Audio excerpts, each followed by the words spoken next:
In 1821, a single gold coin could buy you a house. Today, it won't even cover your rent. What happened? Did gold lose its power? Did houses become magical? No. Something far stranger occurred. We changed the rules of reality itself, and nobody asked your permission.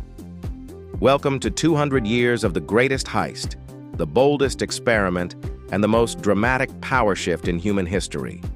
A story where kings lost their crowns to bankers, bankers lost their power to governments, and governments are now losing control to lines of code. This is not a history lesson. This is a dissection of the invisible force that controls every second of your life. And by the end, you'll see the world completely differently. 1800s. The world runs on gold and silver. Simple, right? Wrong. This system had a fatal flaw. There wasn't enough metal for everyone who wanted to trade. Imagine trying to build a global economy when your money supply is limited by how much shiny rock you can dig out of the ground. It's like trying to fill an ocean with a garden hose. But here's where it gets interesting. Goldsmiths discovered something revolutionary. When people deposited gold with them for safekeeping, they issued paper receipts. And people started trading the receipts instead of the actual gold. Why carry heavy metal when a piece of paper represents the same thing? Genius. Except the goldsmiths noticed something else. Most people never came back to claim their gold. So they started issuing more receipts than they had gold. They were creating money out of thin air, lending it, charging interest, and becoming obscenely wealthy. This wasn't theft. This was the birth of fractional reserve banking, the system that runs the world today. The system where banks only keep a fraction of your deposits and lend out the rest. Your money isn't in a vault somewhere. It's a promise, an IOU. And if everyone tried to get their money at once, the entire system would collapse instantly. 1863. The United States is tearing itself apart in civil war. President Lincoln needs money to fund the Union Army. Banks offer to lend it at 24 to 36% interest. Lincoln refuses. Instead, he does something radical. He prints his own money, $450 million in greenbacks, backed by nothing but the government's promise. Not gold, not silver, just trust. Wall Street explodes in fury. The London Times writes, "If that mischievous financial policy should become permanent, then that government will furnish its own money without cost. It will pay off debts and be without debt. It will have all the money necessary to carry on its commerce. It will become prosperous without precedent in the history of the world." Read that again. They were terrified, not because it would fail, because it would succeed. Lincoln proved you don't need gold to create money. You need authority and acceptance. He was assassinated shortly after the war ended. Some historians believe this wasn't a coincidence. Follow the money, as they say. 1871. Germany unifies and adopts the gold standard, linking their currency directly to gold reserves. Within 3 years, every major economy follows. Why? Because international trade was chaos. Every country had different currency standards. Exchange rates fluctuated wildly.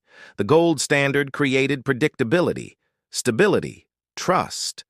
But it also created something darker, rigid constraint. If your economy grew faster than your gold reserves, you faced deflation. Prices dropped. Sounds good, right? Wrong. Deflation means your debt becomes more expensive over time. If you borrowed money to start a farm and prices dropped 30%, you now owed more in real terms than you borrowed. Farmers were being crushed. Suicides spiked. The gold standard was stable. It was also merciless. 1913, Christmas Eve. Most of Congress has gone home for the holidays. In a nearly empty chamber, the Federal Reserve Act passes. The United States now has a central bank, not government-owned, not fully private, a bizarre hybrid, 12 regional banks, nominally supervised by a government board, but owned by private member banks. It's like giving a group of wolves the job of guarding the sheep, then calling it a public-private partnership. The Fed's stated purpose: provide stability, prevent bank runs, manage the money supply. The unstated purpose: Give banks legal authority to do what they'd been doing illegally for a century, create money from nothing. Now it's not fraud, it's monetary policy. Here's the mechanism, and this is crucial. When the government needs money, it issues bonds. The Fed buys these bonds by creating new money electronically. This new money enters circulation. The government spends it. The economy grows. Except the government now owes the Fed plus interest. Where does the money to pay that interest come from? More bonds, more money creation. The system requires infinite growth, or it collapses. We built an economy that's structurally a Ponzi scheme. 1929, the party ends, stock market crash, banks fail, savings evaporate. Overnight, the wealthiest nation on earth becomes a breadline nightmare. What happened? Speculation and over-leveraging. Banks lent money they didn't have to people who couldn't pay it back, to buy stocks at prices that made no sense. When reality hit, the house of cards collapsed. But here's the lesson everyone misses. The crash didn't destroy wealth. It revealed that the wealth was never there. It was numbers on paper, backed by optimism and delusion. When confidence evaporated, so did the money. Because money, as we've established, is just collective belief with a fancy ledger. The Great Depression taught us something crucial. The gold standard makes depressions deeper and longer. Countries that abandoned gold recovered faster. Why? Because they could print money to stimulate their economies. Gold standard countries couldn't. They watched their people starve while sitting on piles of useless metal they weren't allowed to use. The gold standard wasn't stability. It was a straitjacket. 1944. World War II is ending. Delegates from 44 nations meet in Bretton Woods, New Hampshire. The question, how do we rebuild the global economy without repeating the mistakes of the past? The answer, the Bretton Woods system. The US dollar becomes the world's reserve currency, backed by gold at $35 per ounce. Every other currency pegs to the dollar. The dollar pegs to gold. Simple. Elegant. Doomed. Why doomed? Because America's economy was growing faster than its gold reserves. The government was printing more dollars than it had gold to back. Everyone knew it. France, under President Charles de Gaulle, started demanding gold instead of dollars. They were calling America's bluff, and America was running out of gold. 1971. Sunday evening, August 15th. President Richard Nixon appears on television with an announcement that will reshape the world. I have directed Secretary Connally to suspend temporarily the convertibility of the dollar into gold. Temporarily. 54 years later, we're still waiting for it to resume. This is the most important economic moment in modern history, and most people have never heard of it. In one speech, Nixon severed the last link between money and physical reality. From that moment forward, the dollar was backed by nothing. Not gold, not silver. Just the full faith and credit of the U.S. government. In other words, trust us. And here's the insane part. It worked. The dollar didn't collapse. It became more dominant. Why? Because the entire global economy was built on dollars. Oil was priced in dollars. International debts were denominated in dollars. Countries held dollar reserves. The world was too invested to let the dollar fail. America had achieved something no empire in history ever had. They made their currency essential to everyone else, is survival. This created what economists call exorbitant privilege. America could print money, and the world had to accept it because they needed dollars to trade. It's like playing Monopoly when you own the bank. You can't lose. But power creates enemies, and the petrodollar system had a fatal vulnerability. 1973. OPEC, the oil cartel, imposes an embargo. Oil prices quadruple overnight. Lines at gas stations stretch for blocks. The American economy staggers, but Secretary of State Henry Kissinger sees an opportunity. He cuts a deal with Saudi Arabia. You sell oil exclusively in dollars, we guarantee your security. Saudi Arabia agrees. Soon, every OPEC nation follows. Now, If any country wants to buy oil, they need dollars. This creates permanent demand for U.S. currency. America can print money to pay its debts, and the inflation gets exported globally because everyone needs to hold dollars for trade. It's brilliant, it's exploitative, and it's been the foundation of American dominance for 50 years. But the system has cracks, and they're widening. 2008. Lehman Brothers collapses. The financial system freezes. Credit vanishes. The global economy is hours from complete meltdown. Governments respond with the largest bailout in human history. Trillions of dollars created electronically, pumped into failing banks. They called it quantitative easing. Regular people called it something else: theft. Here's why they're right. When you print trillions of new dollars, you dilute the value of every existing dollar. Your savings, your salary, your purchasing power all decrease. The new money goes to banks and corporations first. They buy assets before prices rise. By the time the money reaches ordinary people through wages and spending, prices have already increased. This is called the Cantillon effect, and it's the reason why the rich got richer during the financial crisis, while everyone else got poorer. The bailout proved something fundamental. The system is rigged. Banks privatize profits and socialize losses. When they win, they keep the money. When they lose, taxpayers cover it.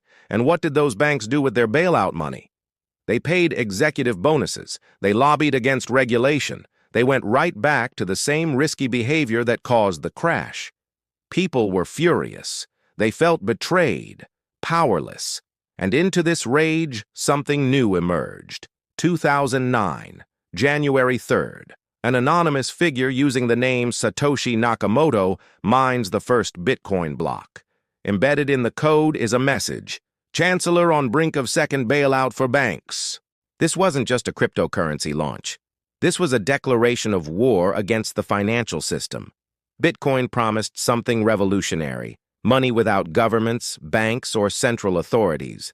A peer-to-peer system where transactions were verified by mathematics, not institutions. No one could print more Bitcoin arbitrarily. No one could freeze your account. No one could inflate away your savings. It was digital gold with the convenience of email. Skeptics laughed. Governments ignored it. Banks dismissed it as a fad. They were all wrong. Bitcoin proved that money doesn't need government backing to have value. It needs scarcity, security, and belief. Within a decade, Bitcoin went from worthless to a peak market capitalization exceeding $1 trillion. Not because governments said it had value, because people chose to believe it did. It was the first successful challenge to state monetary monopoly in centuries. But Bitcoin revealed something darker too. The same speculation, manipulation, and inequality that plagued traditional finance immediately infected cryptocurrency. Early adopters became billionaires. Newcomers got burned in pump-and-dump schemes. Exchanges got hacked. Criminals used it for ransomware. The technology was revolutionary. Human behavior remained the same. 2014, Russia annexes Crimea. The West responds with economic sanctions, freezing Russian access to dollar-based financial systems. Russia accelerates its de-dollarization efforts, trading with China in yuan and rubles. China watches carefully.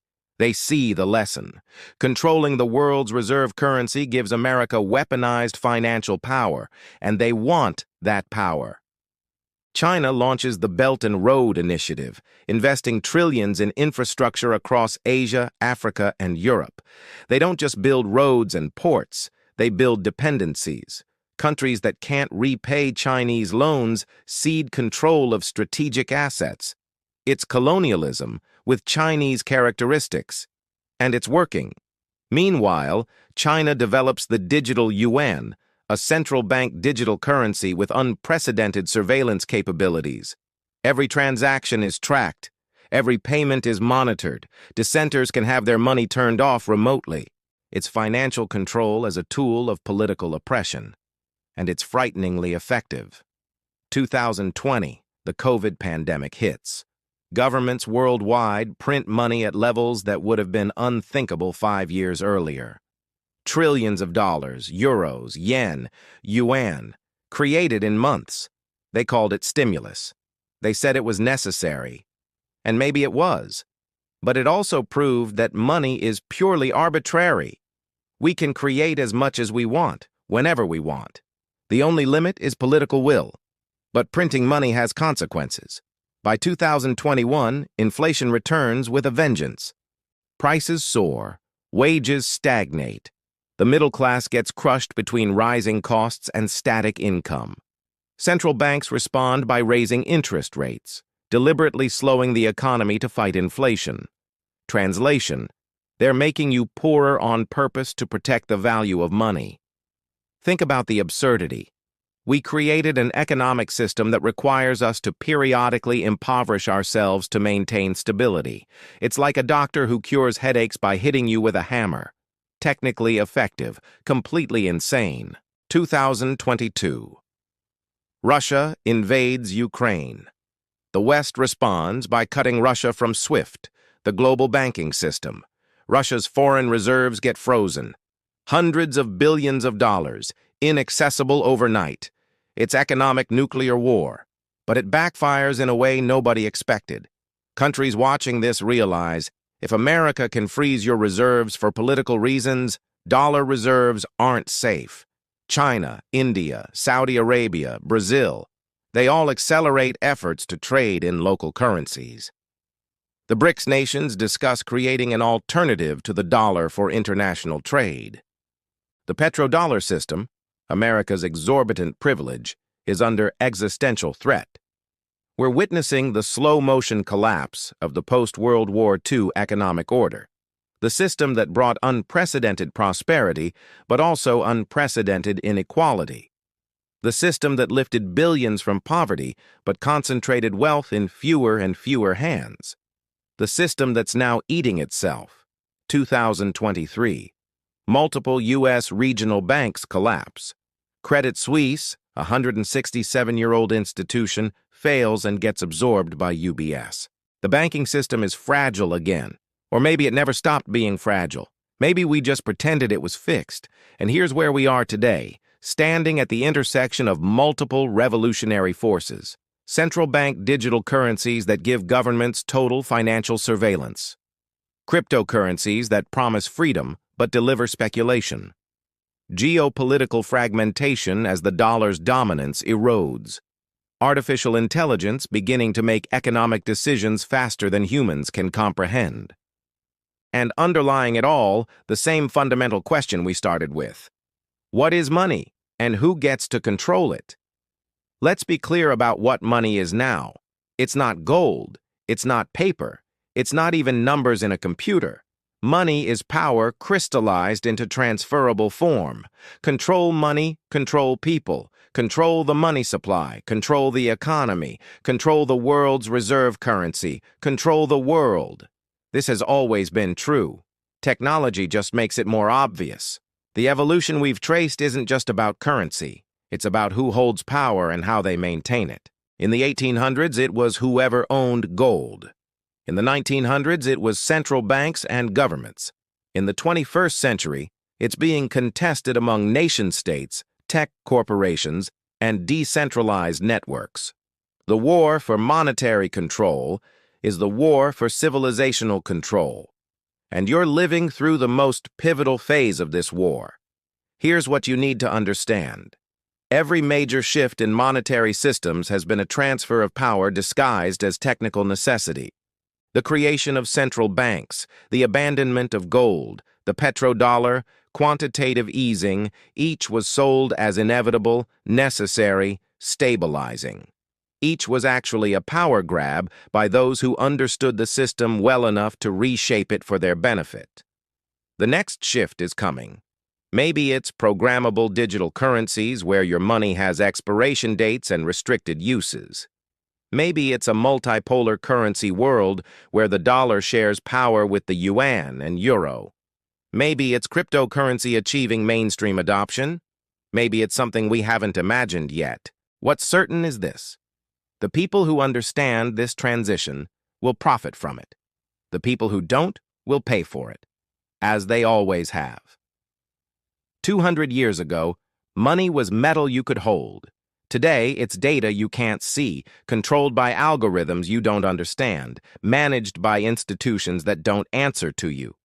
And tomorrow, money will be whatever the powerful decide it should be, unless enough people understand the game well enough to change the rules. That's the real evolution of money and power, not a steady progression toward some ideal system, but a continuous struggle over who gets to define value, who gets to create it, and who gets to benefit from it. The players change, the technologies advance, but the game remains the same. And now you know the score. You've just unlocked a new way to see the world. Join us at ChremaDynamics, where science meets wealth. Subscribe, leave your thoughts below, and let's keep questioning everything that moves our world.